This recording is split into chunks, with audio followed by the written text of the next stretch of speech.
Bismillahirrahmanirrahim. So here I am again after a long time.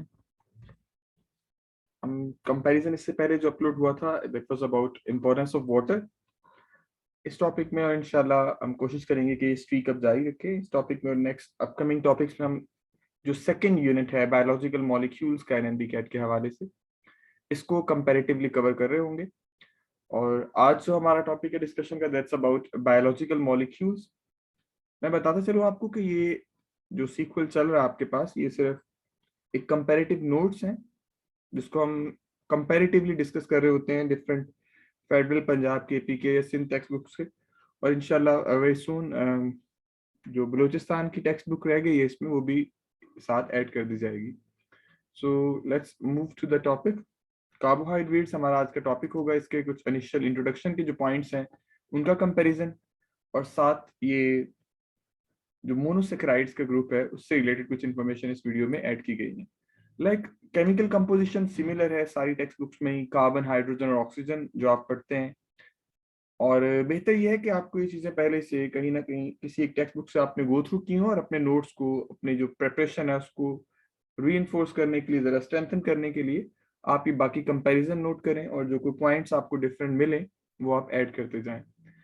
Literal meaning mention है books के अंदर similarly that they are hydrated carbons और hydrates of carbon. और occurrence के हवाले से मोर और लेस सिमिलर इंफॉर्मेशन है like root tubers seeds wood cotton and paper. ये कार्बोहाइड्रेट्स के जो कॉमन सोर्स है अकरेंस के। केपीके में एडिशनली एक इंफॉर्मेशन गिवन है that carbohydrates are most abundant biological molecules on the earth and in cell they're 1% by the weight। ये Sindh text book board में मेंशन्ड है। बाकी इसको अलग से अकरेंस को फेडरल बोर्ड की बुक में मेंशन नहीं किया गया है सच। फिर अगर बात करें इसके सोर्सेज की तो पंजाब टेक्स्ट बुक बोर्ड में और केपीके में ये गिवन है ग्रीन प्लांट्स। बाकी ये इंफॉर्मेशन इस हवाले से गिवन नहीं है। Chemical definition Sindh text book board के अलावा बाकी सभी में सेम लिखी हुई है और सिंध में गिवन नहीं है specifically that carbohydrates they are having polyhydroxy aldehydes और कीटोन्स कि या तो इनमें कीटोनिक ग्रुप होगा या aldehyde with more than one hydroxyl group at least. और या फिर ऐसे कॉम्प्लेक्स सब्सटेंसेस जब इनकी ब्रेकडाउन की जाए हाइड्रोलिसिस की जाए they yield simple polyhydroxyaldehyde और कीटोन्स। ऑक्सीडेशन और रिएक्शंस के हवाले से भी इसको डिस्कस किया गया। और केमिकल डेफिनेशन के बाद कॉमन नेम्स जो यूज हुए हैं वो शुगर्स या सेकेराइड्स सभी टेक्स्ट बुक्स में इनको कहा गया। फर्दर अगर क्लासिफिकेशन की बात की जाए तो classification based upon saccharide units that is monosaccharide oligo और polysaccharides in all text books. And monosaccharides single saccharide unit जिसको कहा जाता है plus simplest carbohydrate and further hydrolysis इनकी नहीं हो सकती मोनोसेकेराइड्स की एज यू नो। ये इंफॉर्मेशन सिमिलर है बाकी टेक्स्ट बुक्स में भी। Highly soluble in water, sweetest among all carbohydrates और carbon atoms ranging from 3 to 7 और जनरल फार्मूला जो इनका गिवन है CnH2n और ON। केपीके में एडिशनल है कि मोनोसेकेराइड्स का कलर भी गिवन है that they are usually found in white crystalline powder. और सिंध और पंजाब की जो इंफॉर्मेशन है फेडरल की अकॉर्डिंग है। फंक्शनल ग्रुप्स की बात की जाए एज फर एज तो all carbon atoms have hydroxyl groups except one that is present in all text books except Sindh text book board. और क्लासिफिकेशन ऑफ मोनोसेकेराइड्स जो फर्दर की गई है सभी में similarly based upon functional group and carbon atoms. Functional group की base पे आप लोग जानते हैं कि अगर एल्डिहाइड ग्रुप है it will be classified as aldose और अगर कीटो ग्रुप है तो कीटोसिस शुगर। और 5 groups upon the number of carbon atoms trioses से लेकर हेप्टोसिस तक सभी टेक्स्ट बुक्स में सिमिलरली ये मेंशन है। फर्दर अगर आप ट्रायोसिस की बात करें तो ट्रायोसिस के हवाले से जो इंफॉर्मेशन गिवन है पहला पॉइंट तो ये कि फार्मूला इनका जो है वो सिमिलरली सभी टेक्स्ट बुक्स में C3H6O3 जो कि जनरल फार्मूला पे भी आप अप्लाई करके डिराइव करते हो गिवन है। एल्डोसिस में एग्जांपल है ग्लिसरॉल्डिहाइड और कीटोन में dihydroxyacetone as a triose sugar and they are considered as intermediates in respiration and photosynthesis. KPK में फोर्थ पॉइंट जो है that is their functional role और their role is not given. Otherwise ये बाकी text books में similar information given है। So टेट्रोसिस की अगर बात करें, टेट्रोसिस का भी फार्मूला और एग्जांपल्स, फार्मूला जाहिर है डबल 4 8 और 4 के हवाले से। एल्डोज की एग्जांपल इथ्रोज फेडरल में स्पेसिफिकली गिवन है, बाकी टेक्स्ट बुक्स में नहीं है। कीटोसिस, एरिथ्रोलोज जो टेट्रोसिस में है, ये भी बाकी टेक्स्ट बुक्स में गिवन नहीं है। और अक्रेंस इन बैक्टीरिया, ये पंजाब में, जबकि वहां पे इंटरमीडिएट्स इन बैक्टीरियल फोटोसिंथेसिस स्पेसिफाइड किया गया इसको, टेट्रोसिस को, जबकि बाकी टेक्स्ट बुक्स में गिवन नहीं है। और सिंध की इंफॉर्मेशन इस हवाले से फेडरल से रिजेंबलिंग है। पेंटोसिस में फार्मूले के बाद जो एग्जांपल्स हैं इसमें डीऑक्सीराइबोज और राइबोज। कीटोसिस, बाकी बुक्स में भी ऐसे ही एग्जांपल्स हैं राइबोलोज और राइबोज की, जबकि ribulose as intermediate of photosynthesis ये स्पेसिफिकली इस टॉपिक में केपीके में मेंशन नहीं है, केल्विन साइकिल वाले टॉपिक में यकीनन इसको ऐड किया गया है। एंड राइबोज एंड डीऑक्सीराइबोज, ये डीएनए और आरएनए की जो अकरेंस है, ये भी बाकी बुक्स के हवाले से सेम है। हेक्सोसिस के हवाले से कोई ऐसा डिफरेंस नहीं है, सारी बुक्स में ये इन्फॉर्मेशन सिमिलर है, C6H12O6 फार्मूला। एल्डोसिस में एग्जांपल आपको मिल जाएंगे ग्लूकोज, ग्लैक्टोज, जबकि कीटो हेक्सोसिस जो शुगर है, दे आर फ्रुक्टोज। फ्रुक्टोसिस, ग्लूकोज आपको पता है एक रेस्पिरेटरी फ्यूल है, बेसिक सोर्स ऑफ एनर्जी है, इनिशियल सबस्ट्रेट है। And galactose is found in milk, while fructose is an intermediate of respiration in the process of glycolysis। ये information इस topic में एडिशनली बाकी टॉपिक्स को मिलाकर सिमिलर है। हेप्टोसिस की जहां तक बात की जाए तो ये सिंध और फेडरल टेक्स्ट बुक में इसके हवाले से मेंशन किया गया है। C7H14O7 के साथ साथ इसका जो एल्डोस का एल्डोसिस हेप्टोस की एग्जांपल है वो है ग्लूकोहेप्टोस, और कीटो फॉर्म में इसकी एग्जांपल गिवन है सीडोहेप्टुलोज, और इनको भी इंटरमीडिएट्स कहा गया है फोटोसिंथेसिस के हवाले से, जबकि बाकी टेक्स्ट बुक्स में अदर देन सिन ये इंफॉर्मेशन गिवन नहीं है।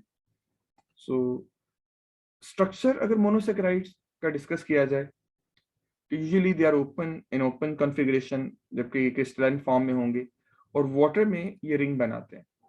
यह सच अलग से मेंशन नहीं किया गया, लेकिन डायग्राम के अंदर शोन है जब हम बात करते हैं पंजाब या केपीके की बुक्स की, और सिंध में ऐसा ये बातें नहीं लिखी हुई। राइबोज एंड ग्लूकोज, ये एग्जांपल्स सभी टेक्स्ट बुक्स में ऑलमोस्ट गिवन है मोर और लेस। और राइबोफ्यूरानोज की जो फॉर्मेशन है, इसकी जो रिंग फॉर्मेशन है, इसको डायग्राम में तो शो किया गया है, लेकिन फेडरल बुक में इसकी थोड़ी डिस्क्रिप्शन भी गिवन है। The oxygen atom from aldehyde reacts with second last carbon और penultimate carbon, या जिसे हम लास्ट कायरल सेंटर भी कहते हैं, और OH जो है वो शिफ्ट हो जाता है कार्बन 1 पे। फिर अल्फा बीटा शुगर्स के जो डिफरेंसेस हैं वो भी आपके पास फेडरल में क्लियरली मेंशन्ड है, बाकी टेक्स्ट बुक्स में उसको अलग से मेंशन नहीं किया गया टेक्स्ट के अंदर एटलीस्ट। जैसे आप यहाँ पे देख सकते हैं जो रिएक्शन होता है सेकेंड लास्ट पेनल्टीमेट कार्बन, ये लास्ट कायरल सेंटर का हाइड्रोक्सिल, वो ब्रेक होके उसकी जो शिफ्टिंग है वो हो जाएगी कार्बन नंबर 1 पे। Carbon number 1 in the ring form now it carries hydroxyl group, और जो ऑक्सीजन होती है इसकी, ये ऑक्सीजन, ये वही ऑक्सीजन है जो कि कार्बन नंबर 4 के साथ मौजूद है, और कार्बन नंबर 1 और कार्बन नंबर 4 के दरमियान अब शेयर्ड है ये। बहरहाल अल्फा और बीटा कॉन्फ़िगरेशन जो गिवन है आपके पास, बीटा राइबोज और अल्फा राइबोज में बेसिक डिफरेंस आप जो समझते हो कि प्लेन रिंग फॉर्म में अगर फर्स्ट कार्बन, एनोमेरिक कार्बन जो कहलाती है, उसके हाइड्रोक्सिल अगर अपर पोजीशन पे मौजूद है irrespective of the other hydroxyl, तो उसे हम बोलते हैं ये बीटा फॉर्म है। और अगर हाइड्रोक्सिल लोअर पोजीशन पे मौजूद है तो ये अल्फा फॉर्म है। एंड यू नो ये जो हाइड्रोजन और हाइड्रोक्सिल का डिफरेंस है, ये राइबोज और डीऑक्सी राइबोज शुगर के हवाले से मौजूद है। ये ग्लूकोज में भी यही डिफरेंस मेंशन किया गया, alpha glucose having hydroxyl in the lower at the lower position, और जो हमारे पास बीटा ग्लूकोज है उसमें हाइड्रोक्सिल अपर पोजीशन में शोन है। इसके अलावा जो स्टीरियो आइसोमेरिज्म है, इसको स्पेसिफिकली फेडरल बोर्ड की बुक में जरा ज्यादा डिटेल से और कहीं किसी हद तक केपीके की बुक में डिस्कस किया गया, जबकि पंजाब या सिंध में स्टीरियो आइसोमेरिज्म के हवाले से कुछ ज्यादा इंफॉर्मेशन टेक्स्ट में अवेलेबल नहीं होंगी। स्टीरियोआइसोमर्स क्या है? They are the molecules that have similar molecular formula and they differ only how atoms are arranged in three-dimensional space। और इसमें मोलेकुलर फार्मूला की बजाय जो अरेंजमेंट है एटम्स की वही वेरी कर रही होती है, जैसा कि इसकी एग्जांपल्स अभी आप देखते हैं आगे। एनेंटियोमर्स क्या है? Is a type of stereoisomers in which molecules are non-superimposable images या mirror images कह ले. That means molecules cannot be placed upon each other to give the same molecule. एक दूसरे का instead वो mirror image होंगे, जैसे डेक्स्ट्रल और लिवोफॉर्म्स आप पढ़ेंगे. पहले पॉइंट को लेकर अगर हम केपीके की टेक्स्ट बुक की बात करें तो इसमें एटम्स की बात की गई which are making up the isomers are joined up in same order but still manage to have the differential special arrangement stereoisomerism. And optical isomerism is one of the stereoisomerism जिसमें dextrorotatory और levorotatory को आप mention कर सकते हैं. ये dextro और लिवोफॉर्म जिसको आप एनेंटियोमर स्टीरियोआइसोमर्स कह सकते हैं, a type of stereoisomers के just डेक्स्ट्रल और लिवोग्लूकोज में आप देख सकते हैं penultimate carbon, second last carbon और लास्ट कायरल सेंटर का हाइड्रोक्सिल ग्रुप.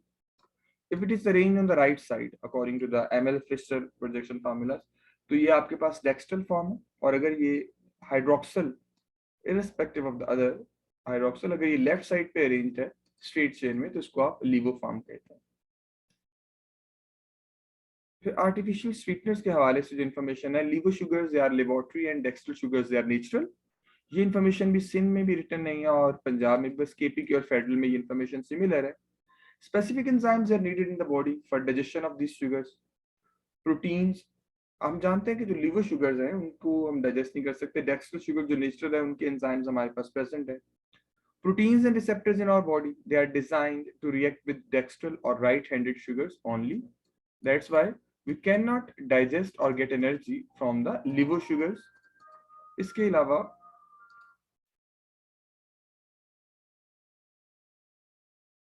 जो इसकी अकरेंस ग्लूकोज की फ्री फॉर्म में मेंशन की गई है उसे पंजाब टेक्स्ट बुक में आपको रिटन फॉर्म में मिलेगी. That it is found in figs, dates और ग्रेप्स. और अगर हम ब्लड में ग्लूकोज की बात करें तो ये सिंध, केपीके या फेडरल में गिवन नहीं, जबकि पंजाब में इसकी 0.08%. और and the energy required for glucose synthesis, इसकी जो इंफॉर्मेशन है ये भी एक स्पेसिफिक लाइन में कि 717.6 kilo calories of energy will be consumed for synthesis of 10 gram of glucose. ये भी स्पेसिफिकली सिर्फ पंजाब टेक्स्ट बुक में आपको इंफॉर्मेशन मिलेगी. फिर इसके बाद अगर रिड्यूसिंग और नॉन रिड्यूसिंग शुगर का कांसेप्ट की बात की जाए तो स्पेसिफिकली फेडरल की टेक्स्ट बुक बोर्ड में मेंशन्ड है, जबकि बाकी टेक्स्ट बुक्स में उनकी इस टॉपिक के अंदर तो नहीं लेकिन प्रैक्टिकल नोटबुक्स में आपको ये कांसेप्ट मिलेगा. The sugars which are capable of being oxidized and causing reduction of others, जो अपनी हाइड्रोजन लूज करके खुद तो ऑक्सीडाइज होगी लेकिन दूसरों को रिड्यूस करेंगी. All monosaccharides and all disaccharides except sucrose they are reducing, while polysaccharides आप जानते हैं कि ये नॉन रिड्यूसिंग है. और डाइसैक्राइड्स में जो एक्सेप्शन है वो आपको पता है, that is sucrose, that it is non reducing sugar क्योंकि इसके दोनों फंक्शनल ग्रुप बिजी होंगे इन glycosidic linkage formation. So that was all about monosaccharides and introduction of carbohydrates. I hope so कि टॉपिक आपको एक कंपैरेटिव नोट्स प्रिपेयर करने में help करेगा. बाकी जो रिमेनिंग टॉपिक्स हैं बायोलॉजिकल मॉलिक्यूल्स के एनएमडीकैट के सिलेबस के हवाले से इंशाल्लाह वो सून अपकमिंग वीडियोस में अपलोड कर दिए जाएंगे. Thank you for listening. Thank you so much. Allah Hafiz.